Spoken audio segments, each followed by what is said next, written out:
दोस्तों, मैं अधिवक्ता स्वाति जैन जूडिस लीगल एसोसिएट में आपका एक बार फिर से स्वागत करती हूँ। आज मैं बात करने जा रही हूँ कि अगर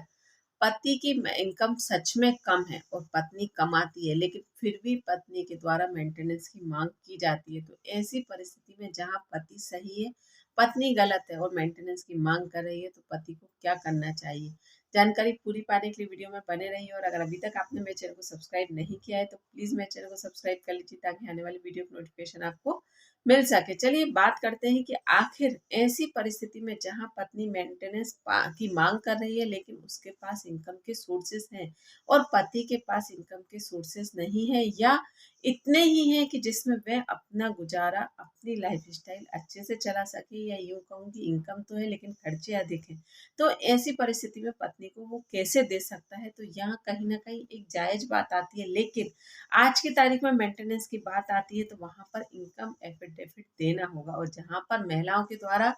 ये बात छिपा ली जाती है क्योंकि नेचुरल है, कई बार लेडीज हाउस वाइफ रहती हैं, उसके बाद में वे डिवोर्स होने के बाद या विवाद होने के बाद ही जब वे अलग रहने लगती है तो कहीं भी प्राइवेट जॉब या कुछ भी अर्निंग के लिए साधन तो जुटा लेती हैं, लेकिन वो उस चीज को न्यायालय के समक्ष शो नहीं करती क्योंकि ये चाहती है कि कहीं ना कहीं से मेंटेनेंस बंद जाए। तो उस स्थिति में हमें अपनी चीजों का खुलासा नहीं करना पड़ेगा या पार्ट टाइम चलता रहेगा। तो यहाँ पर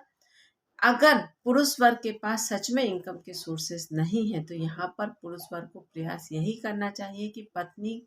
के, अगर आपके पास जानकारी है कि पत्नी के पास इनकम के सोर्सेस हैं या पत्नी इतनी इनकम है पत्नी की, तो यहाँ पर आपको वो चीज न्यायालय के समक्ष प्रूफ करनी होगी, तभी आप इस चीज से जीत सकते हैं, अन्यथा नहीं जीत सकते। और प्लस जो आपकी इनकम है उसके बाद आपके जो खर्च है, आपको उसकी पूरी डिटेल एक शपथ पत्र पर सत्यता के साथ न्यायालय के समक्ष रखनी चाहिए, क्योंकि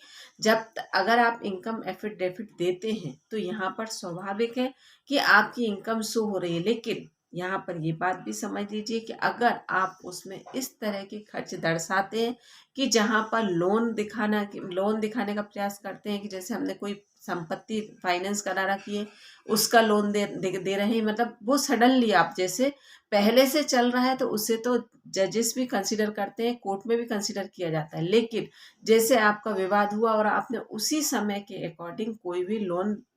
का दिखाना शुरू कर दिया या लोन ले लिया कि हम इस तरह से लोन चुकाते हैं, तो यहाँ पर इस चीज को कंसीडर नहीं किया जाएगा। ये पुरुष वर्ग इस चीज को बहुत अच्छे से समझ ले, या उस बीच में उनके द्वारा किसी भी संपत्ति को खरीदी कर ये दिखा दिया जाता है कि हमारा इतना खर्च है, तो इस चीज को कंसीडर नहीं किया जाता। लेकिन अगर आपके ये सारे खर्चे जो पहले से चले आ रहे हैं, जो आपने विवाद होने के पहले से आप देते हुए चले आ रहे थे, जो आप खर्च कर रहे हैं, तो उनमें वो खर्चे अगर आप दर्शाते हैं तो आपकी बात को सुना जाएगा। तो यहाँ पर आप ये बात समझ लीजिए कि अगर आपकी पत्नी कमाती है या उसके पास आय के कोई भी साधन है तो आपको वो बात न्यायालय के समक्ष प्रूफ के साथ रखनी है, और आपकी आय है लेकिन खर्चे अधिक हैं तो आपको वो बात भी न्यायालय के समक्ष शपथ पत्र के साथ रखनी है। और खर्चे आपको मैंने क्लियर बता दिया है कि इस तरह के दर्शाने होंगे तभी आपकी बात मानी जाएगी, अन्यथा आपकी बात को भी नेग्लेक्ट किया जा सकता है, आपकी बात की भी अनसुनी या मतलब किसी भी प्रकार से सुनवाई नहीं होगी। तो यहाँ पर आपको दोनों ही परिस्थितियां मैंने बतला दी। अगर आपको लगता है कि पत्नी गलत है और उसके पास आय के पर्याप्त साधन है या वह अपने हिसाब से अपना जीवन चला सकती है, फिर भी आपके ऊपर बर्डन डाला जा रहा है, तो आपको यहाँ पर न्यायालय के समक्ष अपनी बात को कुछ इस प्रकार से रखना है, तो आपकी बात बिल्कुल मानी जाएगी। धन्यवाद।